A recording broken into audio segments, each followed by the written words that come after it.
Welcome to Momentum Mind, the place where we dive deep into the minds of the greatest authors and uncover the secrets to transforming your thinking.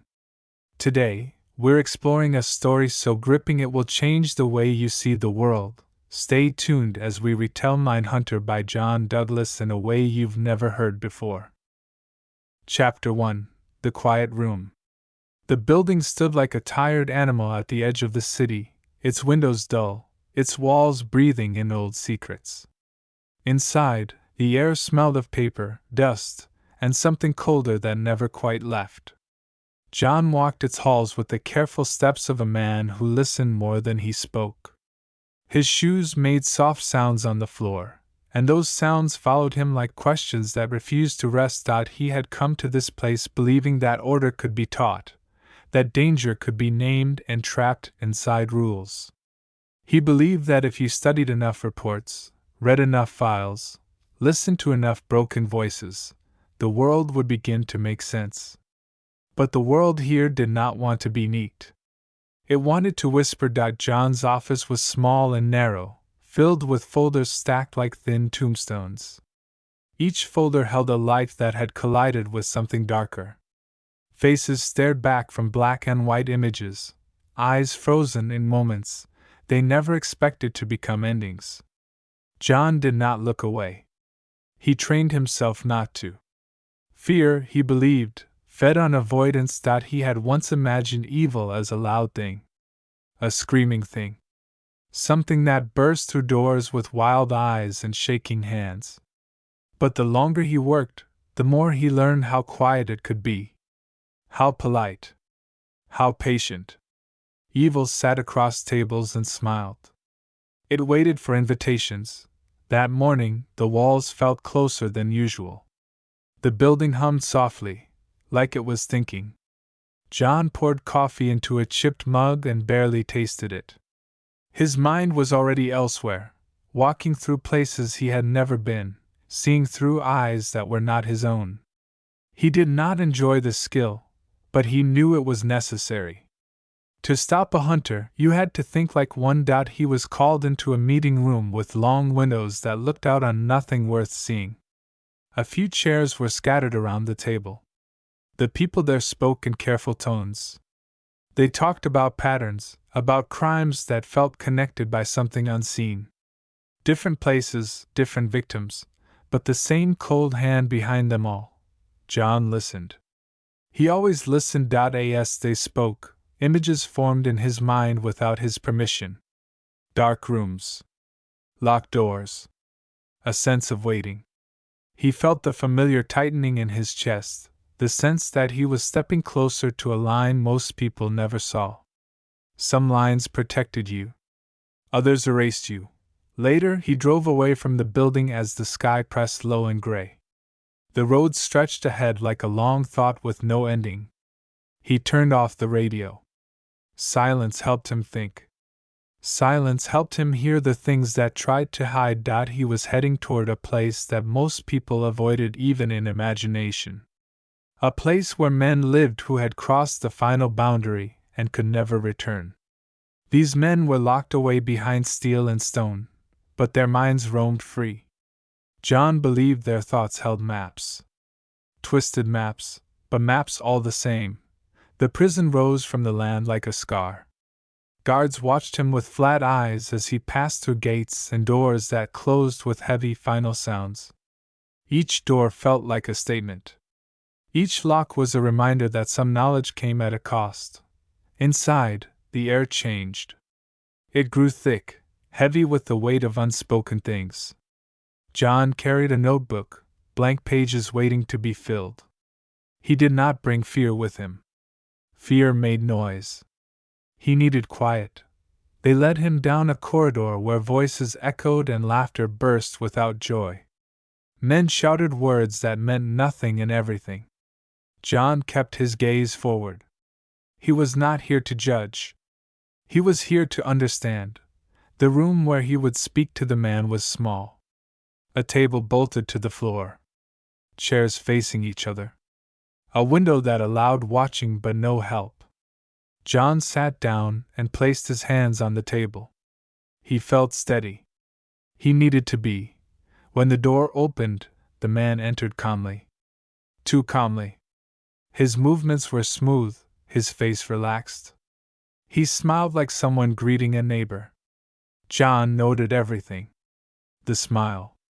The eyes. The way the man sat down as if he owned the space. They spoke. The man talked about his childhood like it was a story someone else had told him. His voice never shook. He described terrible acts with the same tone one might use to describe the weather. John asked questions gently, carefully. He did not accuse. He invited. As the words flowed, John felt something shift inside him. The world tilted slightly, like a picture knocked crooked on a wall.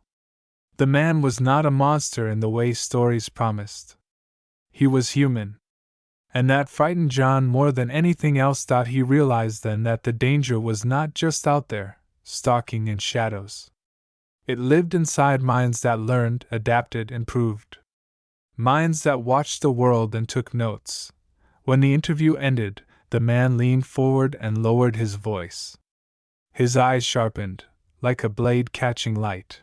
"You're trying to think like me," the man said softly. "Be careful. Doors open both ways." John did not respond.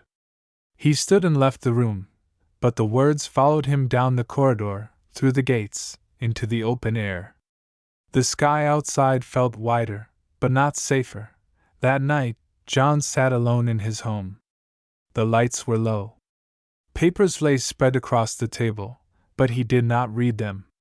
He stared into the dark window where his reflection hovered faintly. For a moment, he did not recognize himself. He had stepped onto a path that led deep into unfamiliar territory. He knew he would return to that prison.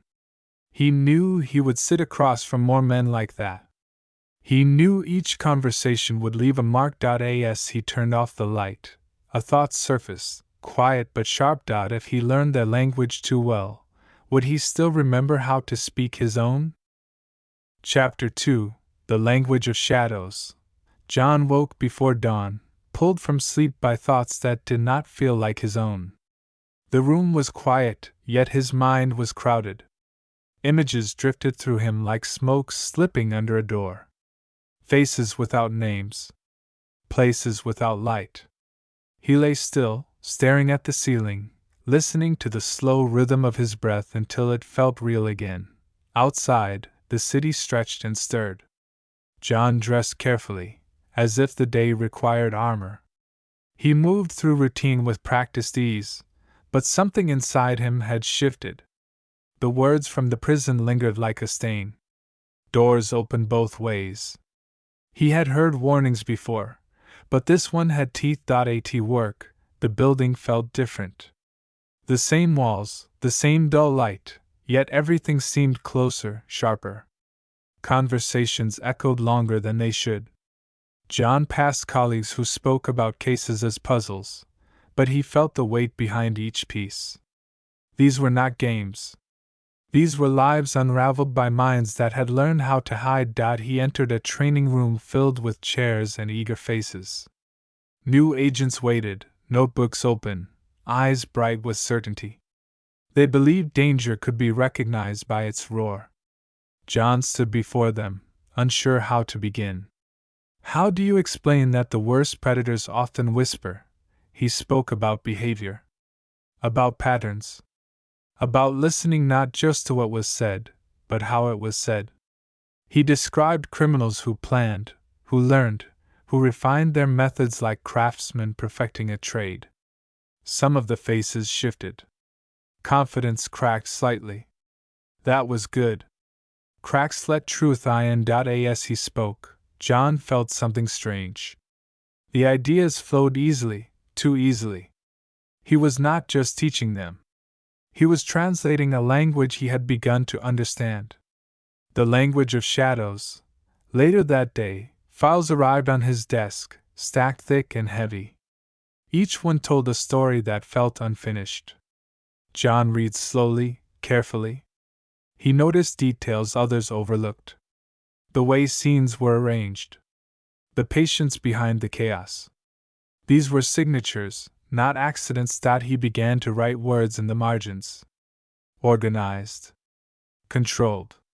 Seeking power, not noise. Each note felt like a step deeper into unfamiliar ground. He could sense the presence of the unseen mind behind the axe, like a figure just beyond a doorway. That evening, John met with a small group in a room that smelled of old coffee and worry. They debated methods, argued about rules. John listened, then spoke quietly about something new. A way to classify offenders not by what they did, but by who they were inside. Their needs. Their fantasies. Their hunger. The room fell silent. Some resisted the idea. They preferred clear lines and rigid boxes. John understood. Structure felt safe. But the truth was more fluid, more dangerous. The enemy adapted. So must they. Driving home, John noticed how easily his thoughts slipped into analysis. The passing cars became possibilities. The darkened windows became questions. He forced himself to stop, to focus on the road. He did not want to see the world as a map of threats. Not yet.at home. The house was still. Too still. He ate without tasting, then sat alone in the dim light. The quiet pressed against him. In the silence, he replayed interviews, not by choice but by habit. Voices surfaced. Calm voices. Confident voices. He realized something unsettling. The fear he once felt had softened. In its place was curiosity. Curiosity was dangerous. Sleep came late. When it did, it brought dreams that felt like borrowed memories. He stood in rooms he had never entered, watched scenes unfold from angles he should not know. He woke with his heart racing, unsure where he ended and the others began.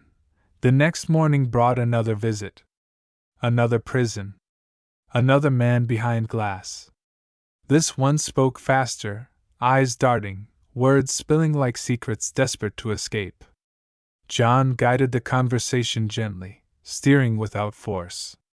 He noticed how the man reacted to silence, how he filled it with truth. As the interview ended, the man laughed softly. "You understand," he said. "That's what scares you." John left without answering, but the words stayed. Back at the office, he began shaping his thoughts into something formal. A system. A way to teach others how to see what he was seeing. He knew this path would change everything. It already had. As night fell, John stood by the window, watching the city lights flicker like distant signals. Somewhere out there, hunters moved unseen. Somewhere they were learning too. John felt the pull again, that subtle invitation into darker understanding. He knew he would accept it, because once you learn the language of shadows, silence is never the same. Chapter 3. The Hunters Who Walked Among Us. The road stretched long and empty, cutting through fields that looked calm in the soft light. John drove with both hands on the wheel, eyes forward, yet his mind wandered far from the pavement. Somewhere behind the quiet scenery, something else moved. He had learned that danger rarely announced itself. It blended in. It waited. The town he arrived in felt ordinary in the way many places did. Small buildings. Familiar signs. People going about their lives without suspicion. John noticed how easily peace could disguise vulnerability. He parked near a diner where laughter drifted through open doors, warm and careless. For a moment he stood still, listening. This was what most people believed the world was. Safe enough. Predictable. Inside a nearby station, the mood changed. The air was tight with unease. Officers spoke in low voices, eyes tired. They showed John photographs laid out across a table. Scenes frozen in time. The same quiet precision he had seen before. The same invisible hand. He studied the images carefully. Not just the acts, but the choices. Where things were placed. What was taken. What was left behind? These were not random bursts of violence. These were messages written in behavior. John began to speak slowly, choosing words like tools. He described the kind of man who would do this. Not his name. Not his face. His habits. His thinking. His need for control. The room listened. Some leaned closer. Others shifted uncomfortably. He lives nearby, John said softly. He knows this place. He feels unseen here. The idea unsettled them. The thought that the hunter might walk past them on the street, smile, nod, and continue on with his day. That he might sit in the same diner, listening to the same laughter. Later, John walked those streets alone. He watched people through windows and doorways, not with suspicion, but awareness. He imagined how a predator might see them. How kindness could be mistaken for weakness. How routine could be used like a key.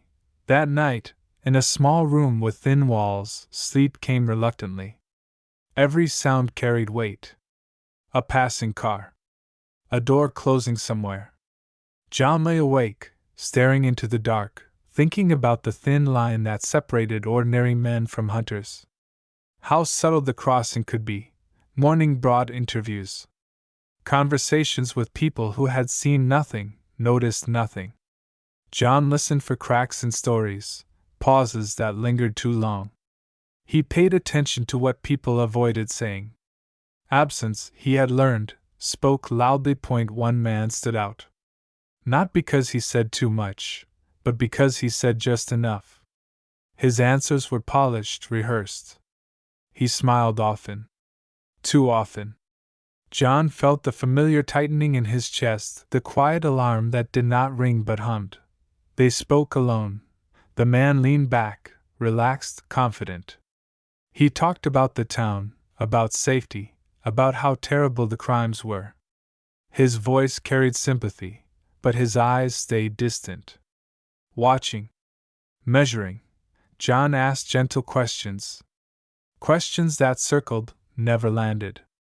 He watched the man's hands, the slight tension when certain words appeared. Control mattered to this one.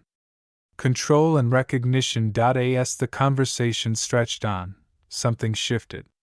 A flicker of irritation crossed the man's face, gone almost instantly.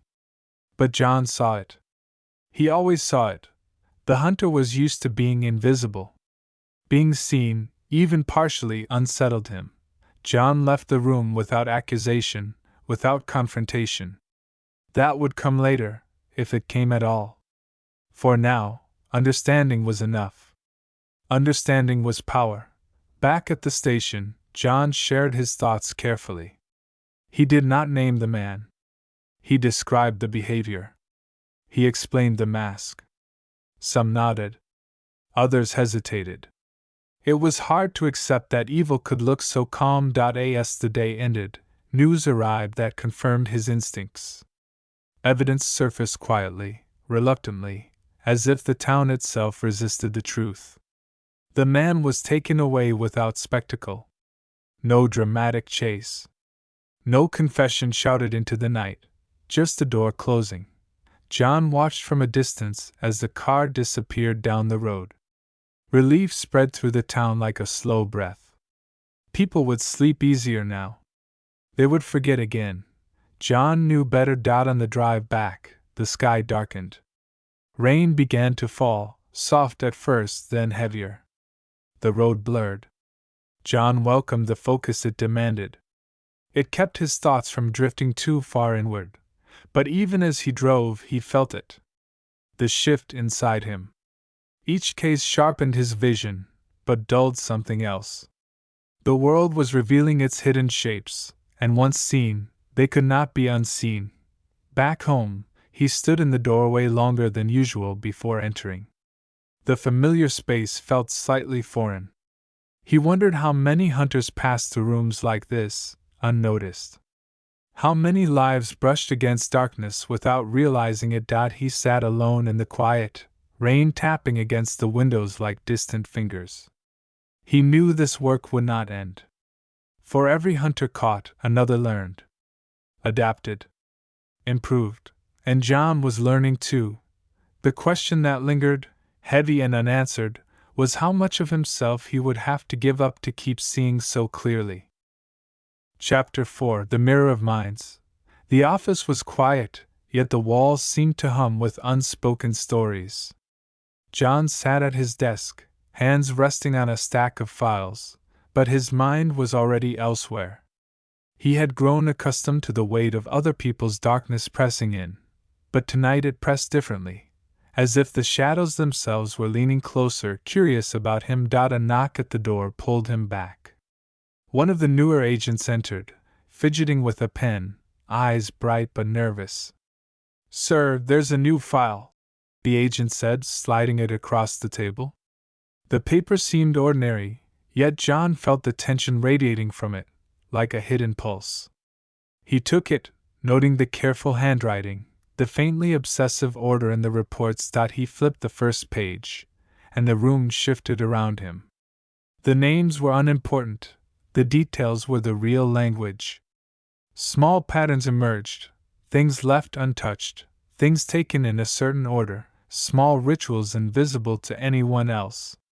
Each detail whispered about the mind that had orchestrated it.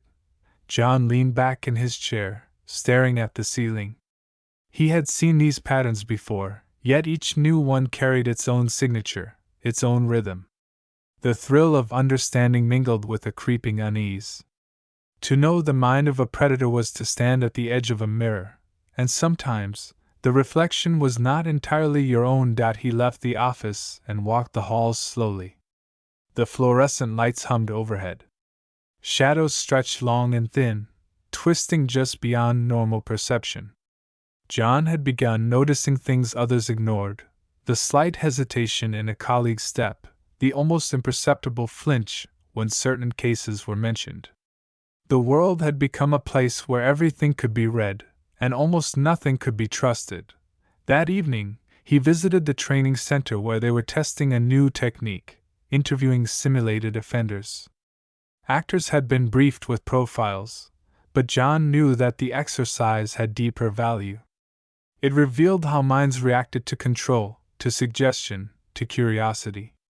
Watching the trainees, he could see who would bend under pressure, who would falter, who could not hide the flickers of truth their words could not contain. A trainee made a mistake, asking a question that was too blunt. The actor smiled politely but froze, revealing just a hint of the controls slipping. John noted it silently. Each flicker, each pause, each carefully hidden reaction, these were threads leading toward understanding. Later, he returned to the files. One profile in particular caught his attention. The offender had left almost nothing, yet everything he did leave was deliberate. Every movement measured, every absence intentional. John felt the familiar tightness in his chest, a mixture of fascination and dread. The mind before him was cunning, deliberate, patient. And it was studying him back. He began to write, tracing the invisible patterns, mapping the invisible architecture of thought. Each line connected ideas, behaviors, impulses, and fears.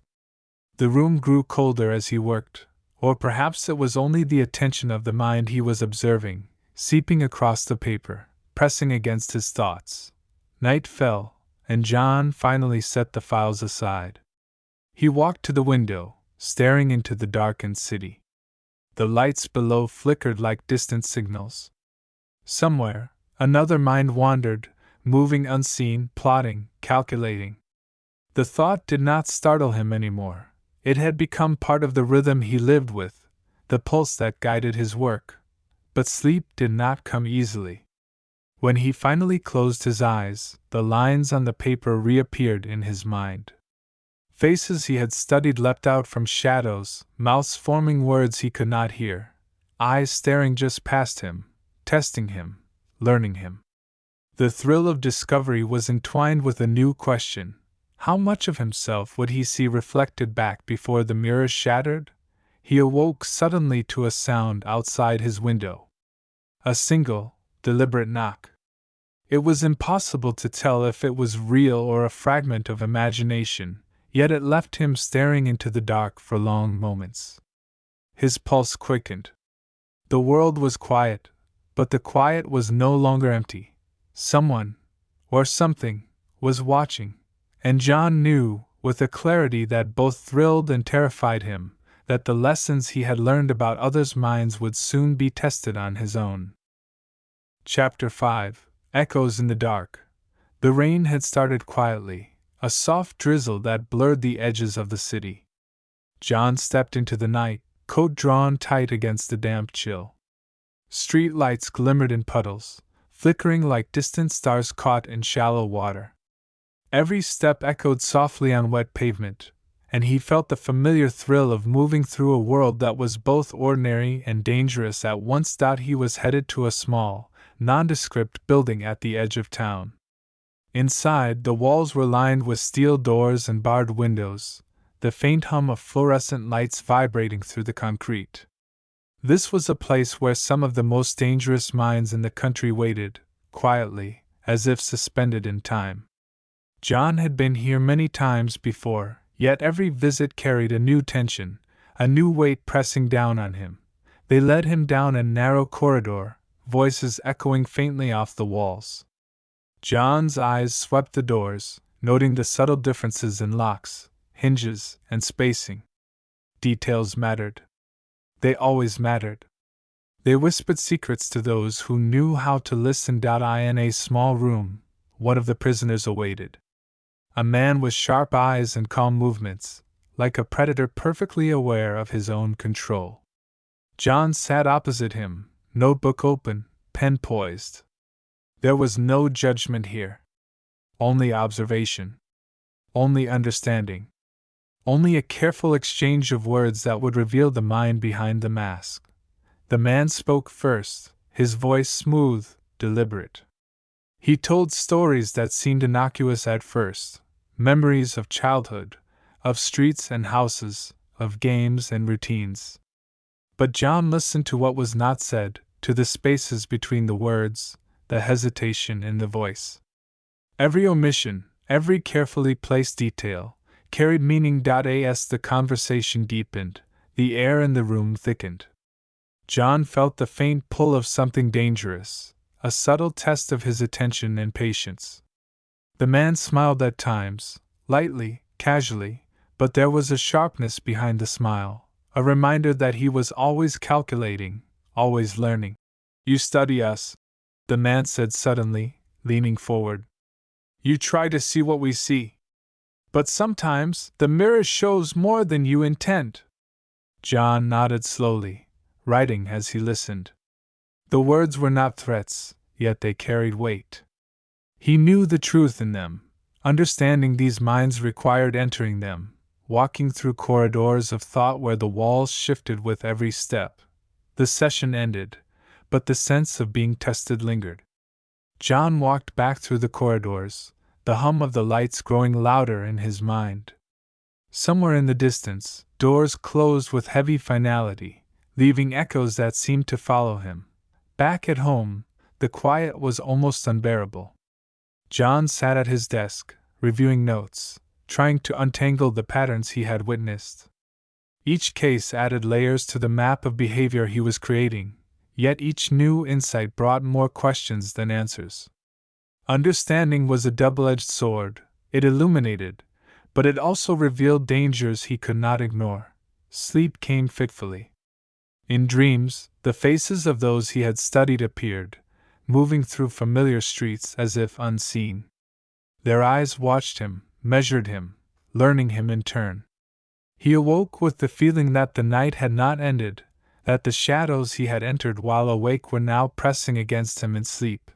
The next day, news came of a new crime, one that mirrored the behaviors he had been tracking. The patterns were familiar, precise, intentional. The thought that the mind behind this was already moving again, unseen, sent a chill through him. John gathered his team. He spoke of details others might overlook, of behaviors that were not random but deliberate. He guided them through the mental landscape of the offender, tracing the invisible threads that connected acts, thoughts, and desires. His colleagues listened, some with disbelief, others with growing understanding. As the meeting ended, John stepped outside. The city was alive with sound, yet he felt the quiet pulse beneath it all, the rhythm of minds that walked unnoticed, of hunters who moved through the world wearing the masks of normalcy. He knew they were watching, always watching, and that his work had made him part of a larger game, one that required vigilance, patience, and sometimes a willingness to walk in darkness. That night, alone in his apartment, John stared at the ceiling. The rain continued against the windows, relentless and soft. A question lingered, sharp and cold. How far could he follow these minds without losing sight of his own? And in the darkness, he sensed that the answer was already waiting. Chapter 6. Patterns in the Silence.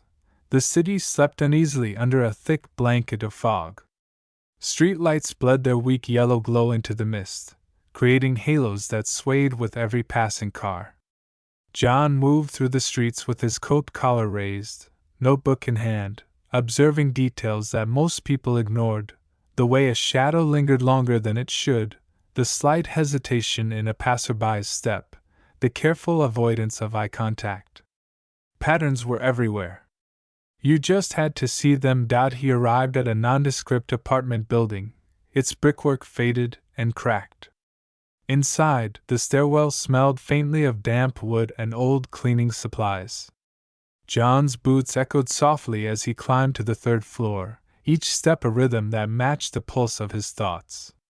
He paused outside one door, noting the tiny scuff on the threshold and the faint scratch marks along the frame. Little things that told stories without words. Inside, the apartment was quiet. Too quiet. The air carried a faint metallic tang. John's eyes swept the room, catching the careful placement of objects, the almost obsessive symmetry of certain items, the absence of others. Nothing was accidental. Every movement here had meaning, and he felt the familiar thrill of tracing the invisible hand behind it. He began speaking with the occupant, a man whose calm demeanor barely concealed a restless mind. The conversation was measured. The man smiled politely, gestured smoothly, and told ordinary stories. But John's attention focused on what was hidden in plain sight. The slight tension in his jaw, the flicker in his eyes, the way his hands moved just a fraction too deliberately. "You notice things others do not," the man said at one point, almost as an observation, almost as a test. "Curiosity is a dangerous habit." John nodded slowly, recording every detail, every hesitation, every nuance. Curiosity had become his weapon, his lens into minds most people feared to see. But he knew the warning was true. Curiosity could be a bridge or a trap.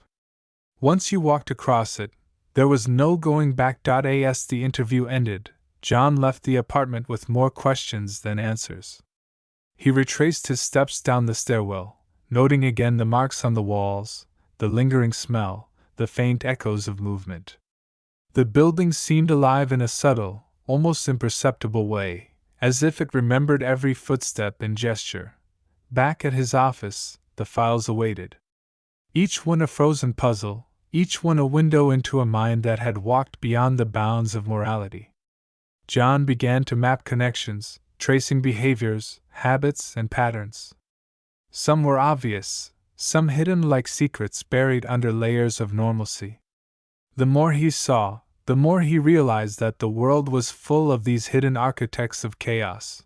Even as he worked, he could feel the pull of the patterns into his own mind. Sleep was no longer restful. Dreams came with sharp clarity, replaying scenes from interviews, overlaying them with new angles, new possibilities. He woke sweating, heart racing, certain that the lines between observer and observed were blurring. The next day, John met with a team in a windowless conference room. He explained what he had noticed, the repetition of certain behaviors, the subtle manipulations that connected crimes across different cities, the invisible logic that guided otherwise senseless acts. His colleagues listened, some incredulous, others captivated. A new report arrived mid-meeting. The details mirrored the patterns John had been tracing. A cold certainty settled over him. The mind he had studied, perhaps more than one, was still active, still evolving, still watching. The thought tightened around him like a coil. As the meeting ended, John lingered by the window, watching fog swirl around streetlights. Somewhere out there, unseen forces moved according to rules only they knew. He realized that for every answer he uncovered, another question would take its place. Night fell, and with it came a silence that pressed against the walls of his apartment. John could hear the faint hum of the city, the occasional car, the distant barking of a dog, but beneath it all, there was something else. A rhythm of hidden minds, quietly testing, observing, adapting. John opened his notebook and began to write, tracing the outlines of behaviors, impulses, and obsessions.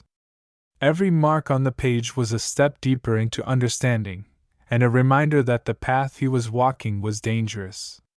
Once you recognized the patterns, the world changed. Ordinary people became potential hunters, familiar streets became traps, and every shadow carried a question. As he wrote, a sudden thought pierced him. How many of these patterns were waiting for him, learning him, reflecting his own curiosity back at him? The quiet room seemed to answer with nothing, but the tension lingered, heavy and unrelenting. He closed the notebook slowly, aware that the next discovery might not just reveal another mind, it might reveal himself. And somewhere, in the darkness beyond the city, the patterns waited. Chapter 7: The Edge of the Map. The night air was sharp, carrying the scent of wet asphalt and distant smoke. John walked along streets that had long since emptied, each lamp casting a pale circle of light on the slick pavement. He felt the pull of the city in ways most people never noticed. The way corners hid more than they revealed, how alleys could whisper secrets if you listened closely.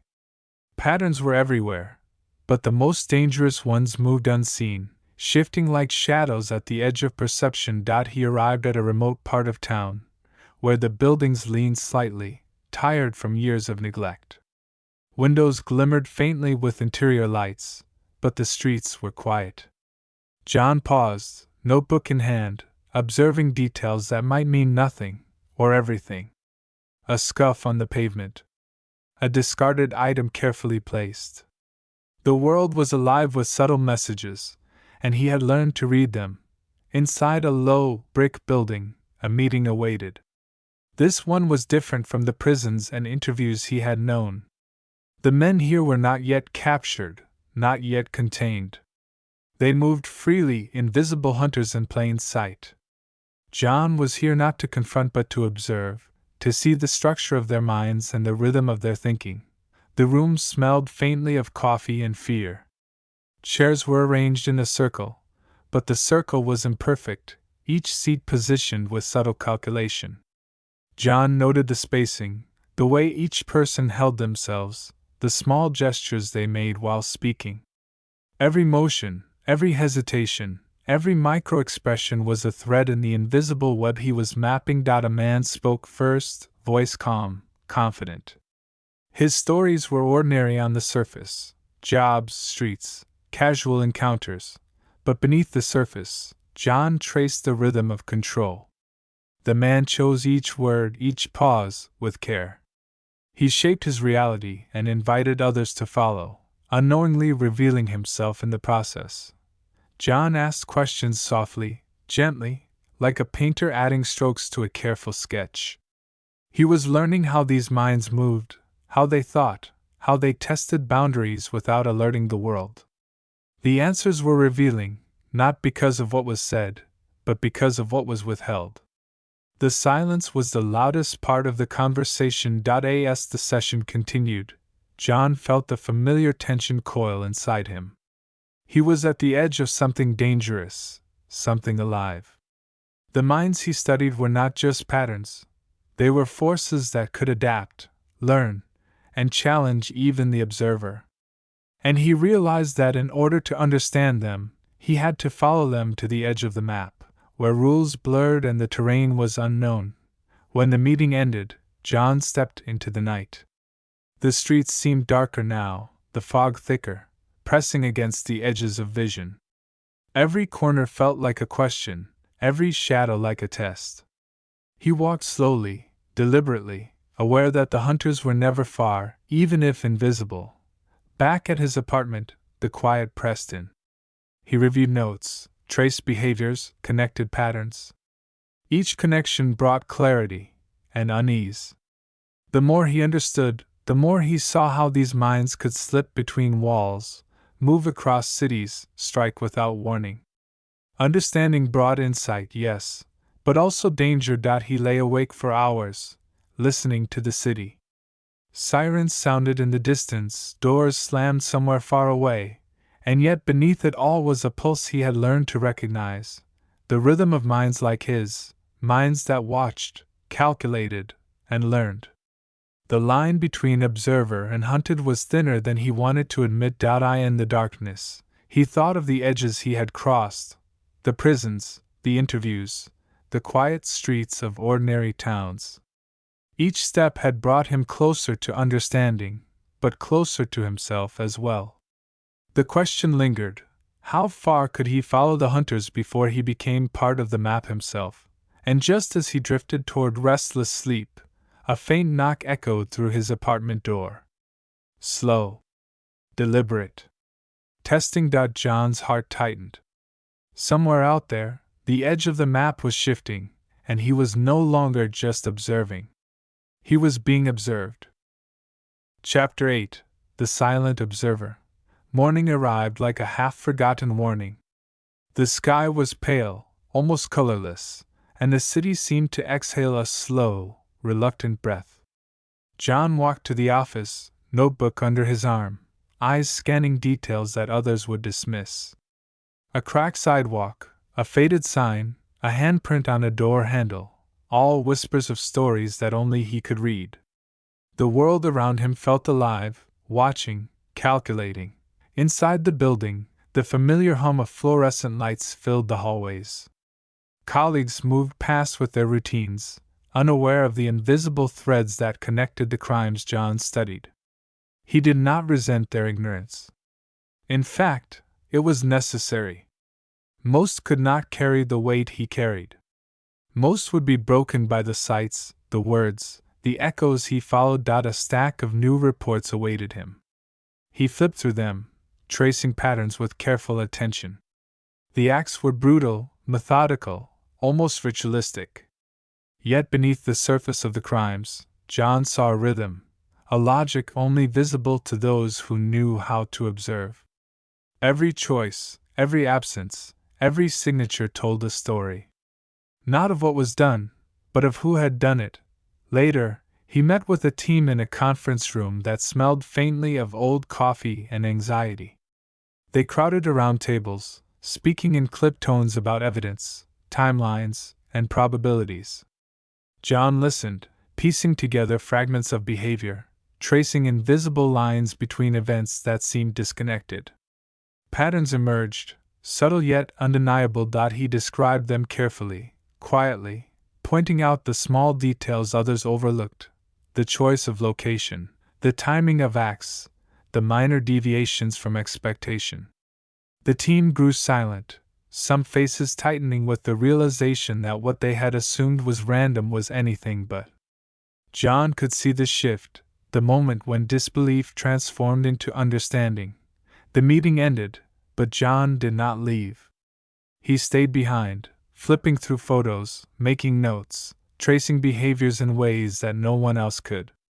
He was mapping minds invisible to ordinary eyes, and the deeper he went, the more he sensed the pull of danger, subtle but undeniable. As evening fell, John walked alone through the city streets. Fog had rolled in again, softening edges, muting sound. Every figure in the distance became a question mark, every flickering light a potential signal. He imagined the hunters moving unseen among the living, blending perfectly, waiting for moments to strike. They were everywhere, Yet invisible. At home, the apartment felt unusually silent. John could hear the faint hum of the city, the soft ticking of a clock, the rustle of papers. He spread his notes across the desk, connecting patterns, linking behaviors, anticipating moves before they happened. The work was exhausting, but it was necessary. The cost of not understanding was far higher than the strain it demanded. Late into the night, he sat by the window, staring at the pale glow of distant streetlights.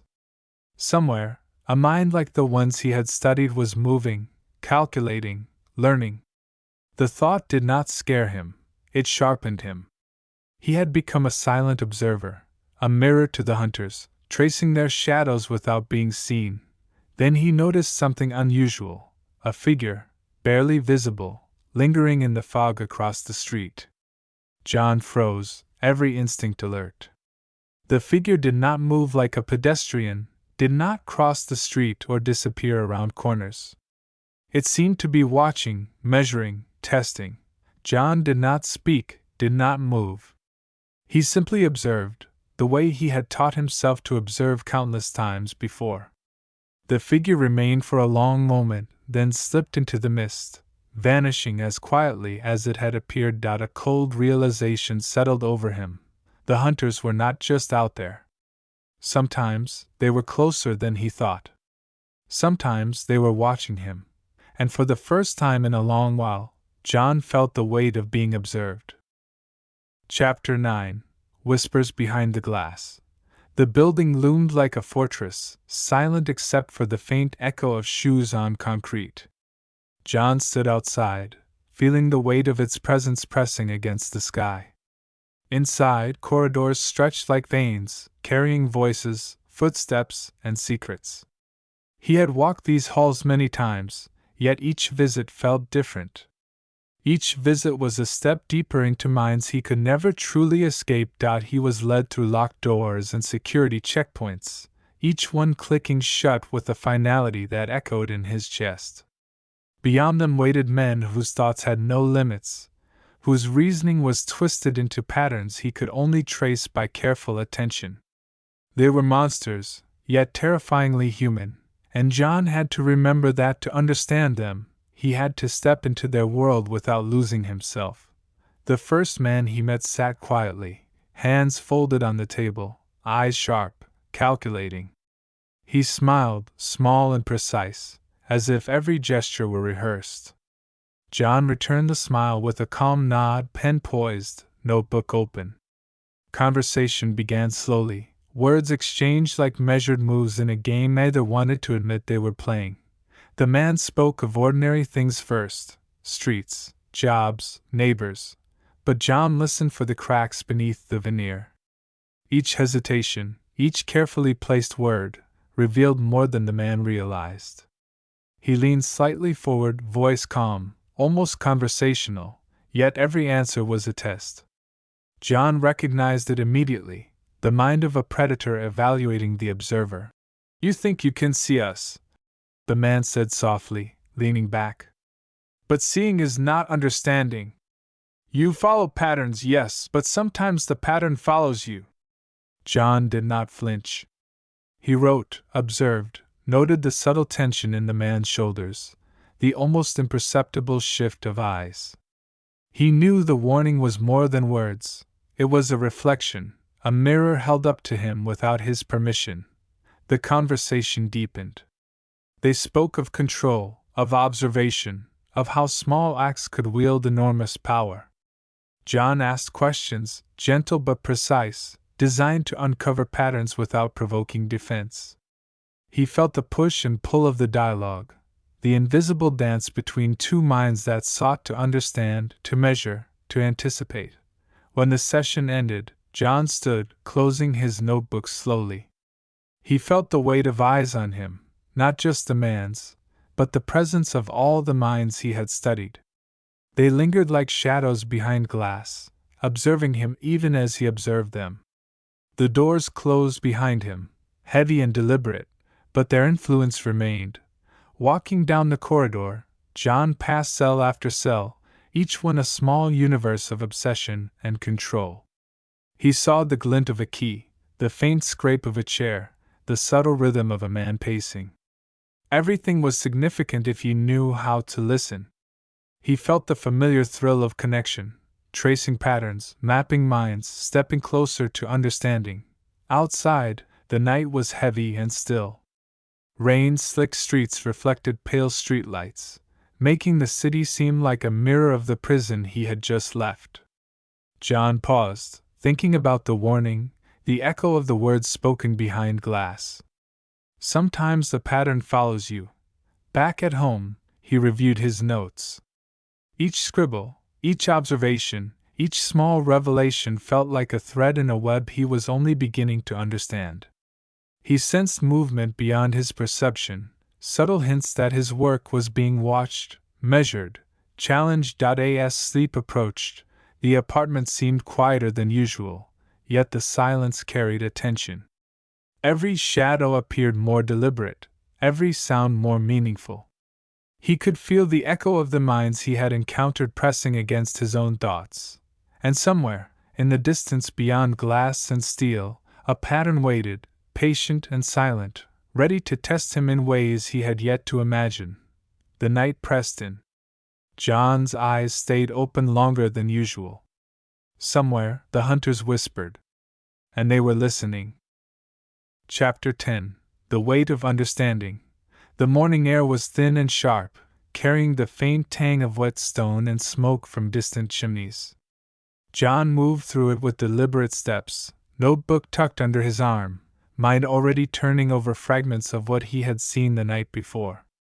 The city seemed ordinary, even mundane, but he had learned that danger never announced itself. It wore ordinary faces, moved in ordinary patterns, and waited for ordinary moments. At the office, the hum of computers and soft murmur of voices greeted him. Files waited like silent witnesses, stacked neatly but heavy with unseen implications. John sat at his desk, tracing details, connecting dots, feeling the familiar pull of obsession that always accompanied understanding.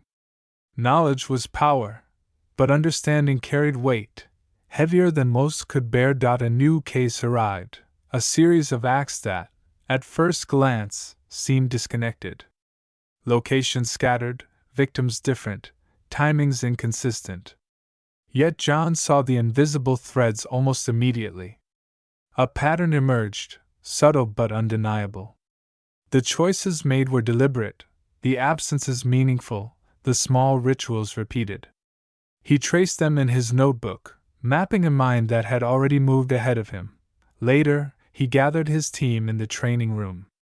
They were eager, some more confident than others, yet none fully grasped the invisible forces they were about to face. John explained what he had seen, not the acts themselves, but the logic beneath them. The reasoning that guided decisions, the invisible hand shaping chaos into patterns only perceptible to someone who looked close enough. They watch, he said quietly, but they also adapt. And sometimes we are part of the test without knowing it. Some faces tightened with unease, others leaned closer, captivated by the clarity he offered. John could feel the weight of their attention, the silent acknowledgement that what they were facing was larger than themselves, more fluid than rules could contain. After the meeting, he returned to his own observations. Every detail mattered, a word spoken slightly too fast, a hand moving with unconscious precision, a shadow that lingered longer than it should. He traced these details, piecing together the architecture of thought behind the actions. Each connection brought insight and tension. Each pattern uncovered suggested new possibilities, new dangers. That evening, John walked through the city streets. Rain had fallen, washing the sidewalks clean but leaving an unsettling gloss that reflected everything too clearly. Every passerby became a question mark, every flickering neon sign a potential signal. He imagined the minds he studied, invisible hunters moving through the crowd, testing boundaries, probing, calculating. At home, he spread his notes across the desk, connecting incidents, behaviors, and subtle cues. The walls of the apartment seemed to lean in, listening, absorbing the faint pulse of his thoughts. John realized that understanding came at a cost. The more he learned, the more the world reshaped itself around him, and the more he became aware of the patterns that might include him. Sleep was difficult, as always. In dreams, the faces of those he had studied appeared, blending with strangers in the city streets. Their eyes followed him, measured him, tested him. He awoke several times, heart pounding, certain that the quiet apartment held a presence he could not name. By dawn, he sat at the window, watching the fog lift slowly over the city. Somewhere beyond sight, hunters moved, invisible and patient, shaping reality in ways most people would never perceive. John knew that the pursuit of understanding was a path without end. Every insight revealed another layer, every connection suggested another unknown, and beneath it all was the realization that the weight he carried was not just knowledge of others. It was the understanding that to see clearly, he had to walk the edge where danger and insight met, and that the edge could shift at any moment. Outside, the city breathed in rhythm with unseen minds. Inside, John tightened his grip on the notebook, aware that the next discovery might not only reveal another mind, it might challenge his own. Somewhere, in the fog, patterns waited. And they were patient. Chapter 11: Shadows at the Crossroads. The fog lingered low over the city, curling around street lamps and twisting into corners where light struggled to reach. John moved through it deliberately, each step measured, notebook in hand. The streets were familiar, yet they carried a different energy tonight, an almost imperceptible tension that suggested someone, or something, was watching. He had long learned that danger did not announce itself. It hid in plain sight, moving silently, shaping the ordinary into something unpredictable. He arrived at a crossroads where multiple investigations intersected, a place that held the weight of unseen connections. John paused, scanning the streets, listening for patterns in the hum of traffic, the shuffle of feet, the quiet breath of the city. Every sound and movement could carry meaning if you knew how to read it. Patterns were everywhere, waiting to be traced. Inside the office, a meeting had already begun. Colleagues leaned over maps, charts, and photographs, trying to make sense of acts that seemed unrelated. John joined quietly, observing more than speaking at first. He traced invisible lines between locations, timing, and subtle behavioral signatures, seeing what others could not. The threads formed shapes, small arcs of logic connecting what appeared to be chaos. "This is more than coincidence," John said finally, his voice calm but firm. "The patterns are deliberate. They're testing us, learning from us as much as we're learning from them." Some faces tightened, uncertainty flickering in eyes that had thought the world could be mapped neatly. Others leaned closer, caught in the thrill of discovery, the dangerous beauty of logic beneath the surface of cruelty. John did not flinch. He had learned long ago that understanding required walking along the thin line where fear meets insight. Later, he visited a site connected to one of the cases. The air smelled faintly of damp wood and exhaust, ordinary yet charged with invisible significance. He noted every detail: a misaligned window, footprints partially erased, objects slightly displaced. Each element carried the signature of a mind that anticipated observation, a mind that left clues for those who knew how to see. That night, John returned to his apartment. The city lights flickered through fogged windows, casting long shadows across the walls. He spread out notes, maps, photographs, connecting incidents and behavioral patterns with precise lines. The work demanded focus, patience, and detachment, but the deeper he went, the more he felt the subtle pull of danger pressing against his thoughts. Sleep came reluctantly. In dreams, the crossroads of the city twisted into unfamiliar shapes. Figures appeared and disappeared in the mist, watching, measuring, testing.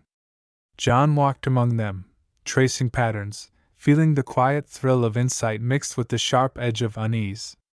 He woke several times, heart racing, aware that the line between observer and hunted had never been thinner.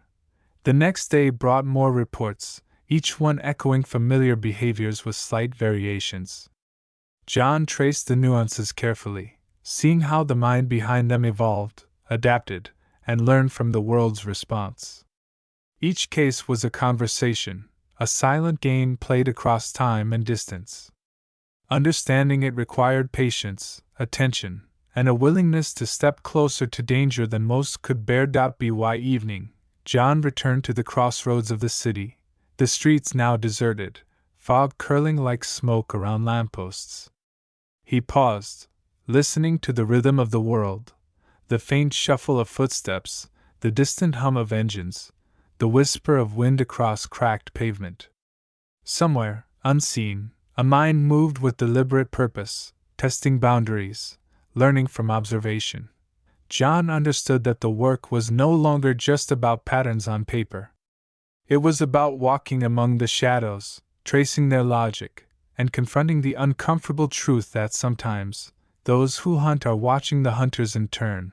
And as he stood there, notebook in hand, a flicker of movement at the edge of the fog caught his attention, a figure pausing, just long enough to be noticed, then vanishing. John's pulse quickened.